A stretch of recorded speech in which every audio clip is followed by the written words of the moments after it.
We really don't know when it happened exactly.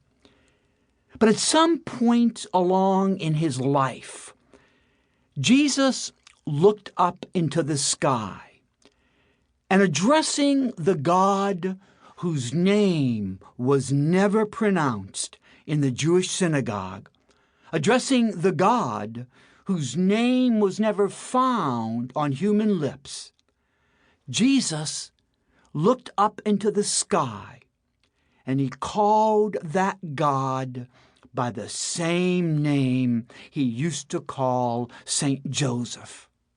He said, Abba, Father.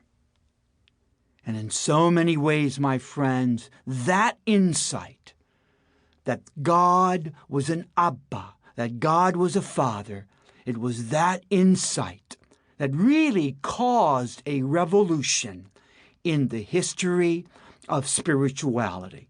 It's really unfortunate because the English translation, Father, really stumbles in trying to carry the original weight of the word Abba. The word Abba is a word of intense familiarity. The word Abba is a word of intense intimacy. And it was that insight that God was an Abba that really catapulted Jesus into a preaching career. And in many, many ways, you can say that everything that Jesus did radiated from that one insight that was the major motivation in his life, that God was Abba. You know, one of the early scholars of Christology, the study of Jesus Christ, a Dominican by the name of Edward Schillebeeckx. Schillebeeckx says that without the experience of God as Abba, we will never know why Jesus did what he did.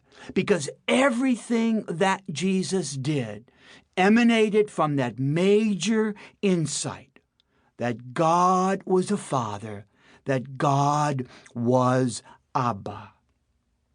As I reflect on that, I can't help but think our image of God, the way you and I think about God, our image of God is one of the most, if not the most, important aspects of our spiritual life. Because in so many ways, the way we image God, the way we picture God in our heads, that image of God shapes and colors everything about our personal spirituality. It's the reason why we pray. It's how we come to understand suffering in the world.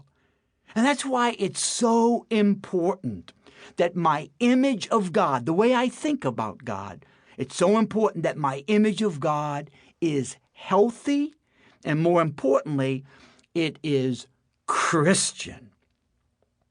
I remember years ago, I had a friend whose best friend had just died.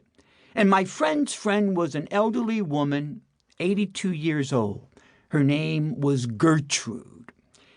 And I had learned from my friend that 82-year-old Gertrude spent her entire life living in fear of God.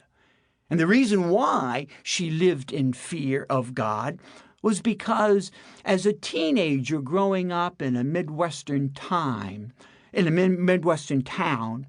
Gertrude had committed a sin that she thought God would never forgive her of.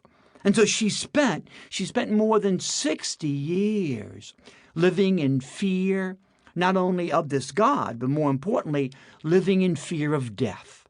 Because she knew that on the day she died, she would have to somehow or another defend herself as she stood before God, the judge.